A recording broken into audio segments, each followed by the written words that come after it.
এতিয়া ধৰক আমি খেতি কৰি আছোঁ হয় নহয় টমাটৰটো মনত কৰি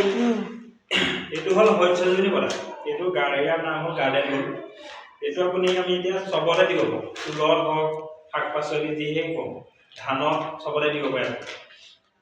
এতিয়া যিটো আমি ৰাসায়নিক সাৰ ব্যৱহাৰ কৰি আছোঁ বাগানত হওক বা খেতি সেই বাগানত তাত ৰাসায়নিক নিউট্ৰিয়েণ্টে আমাৰ মাটিবোৰ বেয়া হৈ গৈছে তাৰমানে তাত যিটো ৰাসায়নিক সাৰটো হ'বলৈ হ'লে প্লাষ্টিকৰ এতিয়া যেনেকৈ আমাৰ চাউলটো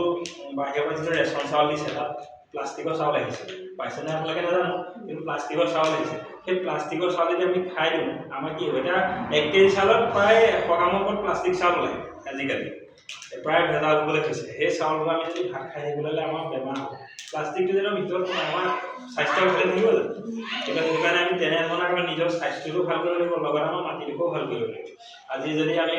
ভাল এটা বস্তু খাওঁ তাত যদি এটা ৰাসায়নিক সাৰ বা বেয়া বস্তু এটা দি দিয়ে এতিয়া ধৰক ডিডিটি পাউডাৰ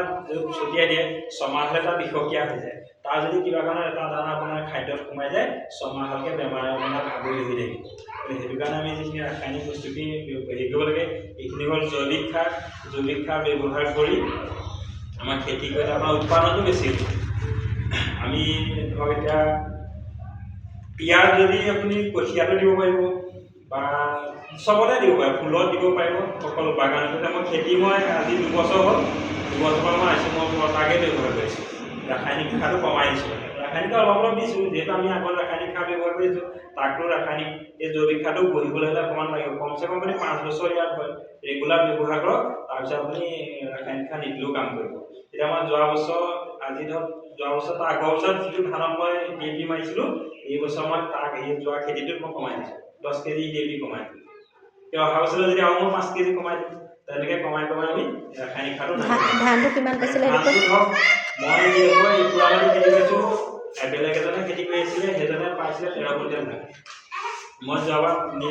20 কুইণ্টেল নেক্সট ধান জুখিছোঁ আৰু জোখাৰ পিছত আৰু কঠীয়া সেইখিনি আৰু 2.5 কুইণ্টেল 3 কুইণ্টেল ধান ওলাইছে সেইটো মই ওইখানে নেক্সট 20 কুইণ্টেল ধান জুখিছোঁ ইয়াৰ সাৰ ব্যৱহাৰ ইয়াৰ আছে আৰু আছে বেলেগ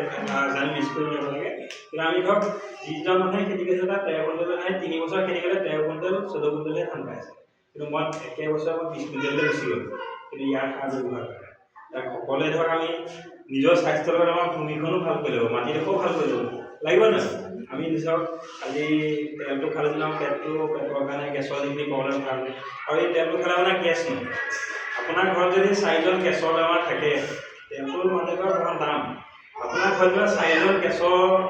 ডেইলি খায় এটা কিলো তেলটো 10 টকা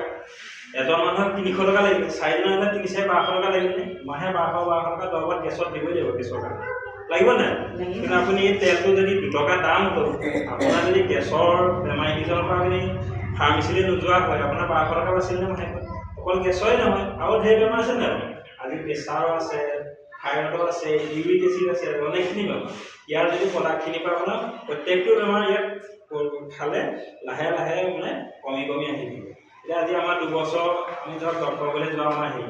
আমাৰ মায়ে আছিলে অসুখ মানে আমাৰ মা